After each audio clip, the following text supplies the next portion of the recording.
اسلام میں اذان کی بہت زیادہ فضیلت ہے۔ اذان شاعر دین میں سے ہے۔ اذان کا احترام، اذان سے محبت ہر محبت کا ایمانی تقاضا ہے۔ اذان دینے کی فضیلت حضرت معاویہ رضی اللہ تعالی عنہ سے مروی حضور نبی کریم صلی اللہ علیہ وآلہ وسلم کی حدیث مبارک سے ثابت ہے۔ قیامت کے دن جب مؤذن اٹھیں گے تو ان کی گردنیں سب سے بلند ہوں گی۔ اس کا مطلب ہے کہ میدان حشر میں جب تمام لوگ گرمی سے پسینے میں شرابور ہوں گے، مؤذنوں کو کوئی پریشانی نہ ہوگی، تب ان کی گردنیں بلند ہوں گی۔ اس کا مطلب یہ بھی ہے کہ مؤذن کی اذان سن کر لوگ مساجد میں نماز پڑھنے جاتے ہیں تو نمازی تابع اور مؤذن متبوع ہوا، اور متبوع چونکہ سردار ہوتا ہے اس لیے قیامت کے دن اس کی گردن بلند ہوگی تاکہ اس کا سر نمایاں نظر آئے۔ جہاں اذان دینے کی اتنی فضیلت ہے، وہیں اذان کا احترام نہ کرنے کی سخت ترین وعید اور سخت سزائیں بھی ہیں۔ ان میں سے کچھ سزائیں تو اس دنیا میں ہی ہیں۔ آج اذان کا احترام کرنے پر اس کا اجر و ثواب اور اس کو نہ سننے پر اس کا عذاب کیا ہے۔ حضرت سیدنا علی رضی اللہ تعالی عنہ کا اس بارے میں کیا فرمان ہے؟ ایک شخص ان کے پاس آ کر اپنی پریشانیوں کا ذکر کرنے لگا تو سیدنا علی رضی اللہ تعالی عنہ نے کیا فرمایا؟ اور اسی طرح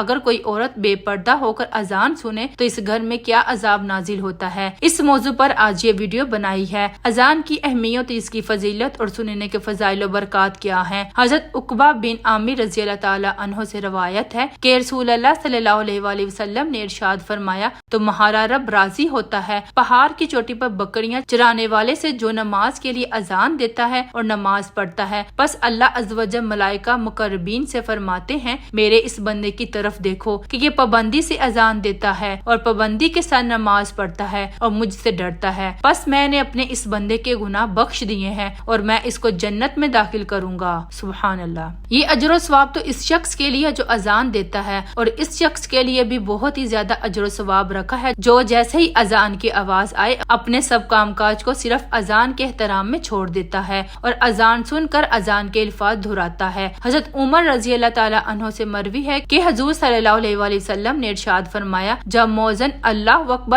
اکبر کہے تو تم میں سے بھی ہر شخص یہی الفاظ دہرایا کرے، پھر جب مؤذن اشہد ان لا الہ الا اللہ کہے تو تم میں سے بھی ہر شخص انہی الفاظ کو دہرائے، پھر جب مؤذن اشہد ان محمد الرسول اللہ کہے تو تم میں سے بھی ہر شخص یہی الفاظ دہرائے، اور پھر جب مؤذن حی الصلاۃ کہے تو تم میں سے بھی ہر شخص لا حول ولا قوت الا باللہ کہہ کر اس کا جواب دے، پھر جب مؤذن حی الفلاح کہے تو تم میں سے ہر شخص لا حول ولا قوت الا باللہ سے اس کا جواب دے، پھر جب مؤذن اللہ اکبر کہے تم میں سے بھی ہر شخص یہی الفاظ دہرا کر اس کا جواب دے، پھر جب مؤذن لا الہ الا اللہ کہے تو تم میں سے بھی ہر شخص انہی الفاظ سے اس کی تائید کرے۔ بس جس نے اذان کے کلمات کے جواب میں یہ کلمات صدقے دل سے کہے تو وہ جنت میں داخل ہوگا۔ سبحان اللہ۔ جہاں اذان سن کر اس کا جواب دینے کی اتنی فضیلت ہے، وہیں اذان کا احترام نہ کرنے پر بھی سخت ترین وعیدیں بھی ہیں۔ جو شخص اذان کی آواز سن کر اپنے کام کاج میں مصروف رہتا ہے،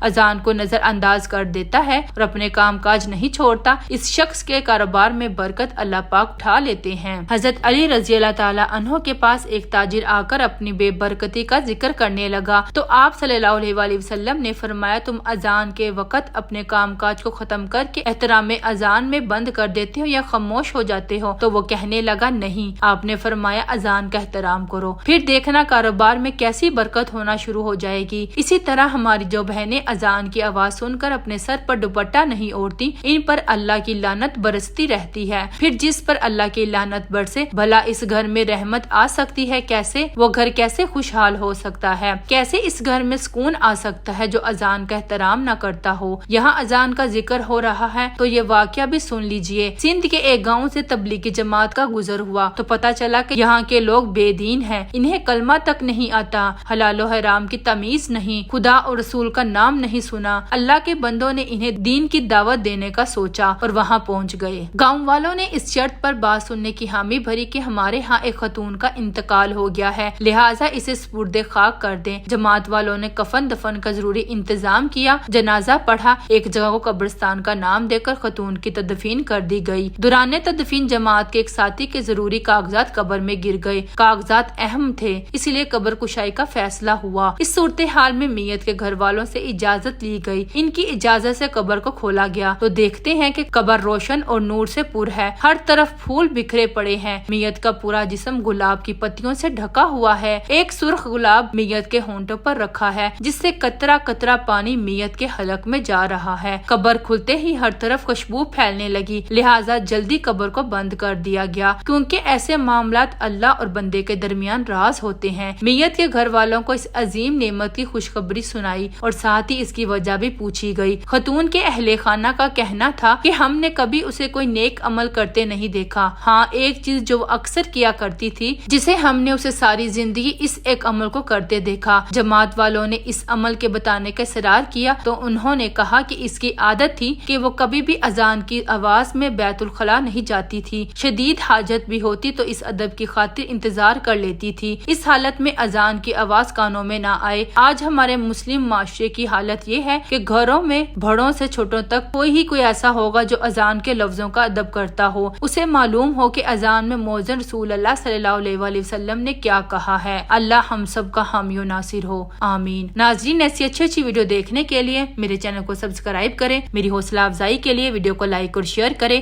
تھینکس۔